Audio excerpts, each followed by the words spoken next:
শেখ হাসিনাকে দেশে ফিরিয়ে এনে মৃত্যুদণ্ড কার্যকরের প্রয়োজনীয় পদক্ষেপ নেওয়ার দাবি জানিয়েছেন জুলাইয়ের আহত যোদ্ধা এবং শহীদ পরিবারের সদস্যরা।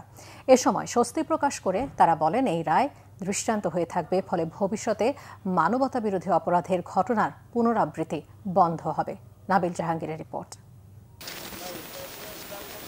জুলাই আগস্টের মানবতাবিরোধী অপরাধ ও গণহত্যার মাস্টারমাইন্ড শেখ হাসিনার বিরুদ্ধে করা মামলার রায়ের সময় উপস্থিত থাকতে সকাল থেকেই ট্রাইব্যুনালে আসতে শুরু করেন জুলাই যোদ্ধা এবং শহীদ পরিবারের সদস্যরা। রায়ে প্রধান দুই আসামি শেখ হাসিনা ও আসাদুজ্জামান খান কামালের মৃত্যুদণ্ড হওয়ায় স্বস্তি প্রকাশ করেন তারা। বলেন, এই রায়ের মধ্য দিয়ে ভবিষ্যতে এমন নৃশংসতার পুনরাবৃত্তি বন্ধ হবে। শেখ হাসিনা যে অত্যাচার করেছে তার জন্য তাকে একবার না হাজারবারও যদি মৃত্যুদণ্ড দেওয়া হয় তাহলে সেটিও তার জন্য কম হবে। তাকে দেশে এনে দেশের মাটিতে তার এই রায়টি কার্যকর করা হবে। আমাদের সন্তানগুলোকে পাখির মতো গুলি করে হত্যা করা হয়েছে।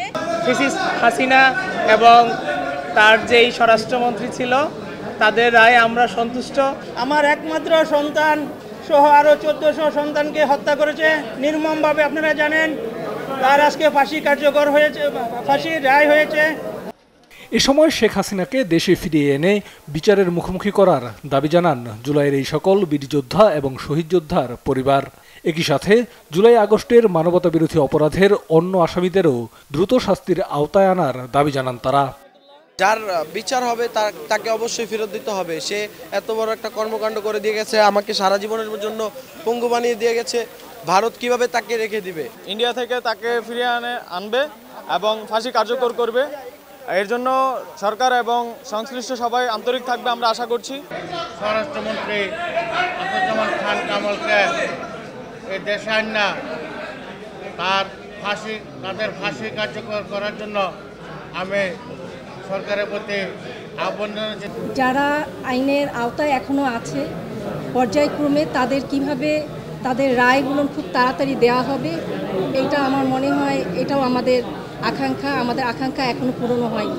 আমাদের আরো অসংখ্য মামলা যেগুলো এখনো পেন্ডিং রয়ে গেছে, অথচ এই ইন্টারিম গভর্নমেন্ট ক্ষমতায় আসার দীর্ঘ সময় পার হয়ে গেছে, যেখানে প্রায় মামলাগুলো মোটামুটি লেভেলে থাকা উচিত ছিল, সেখানে আজকে আমরা অনেক দিন পরে হলেও একটা মামলার রায় পেয়েছি।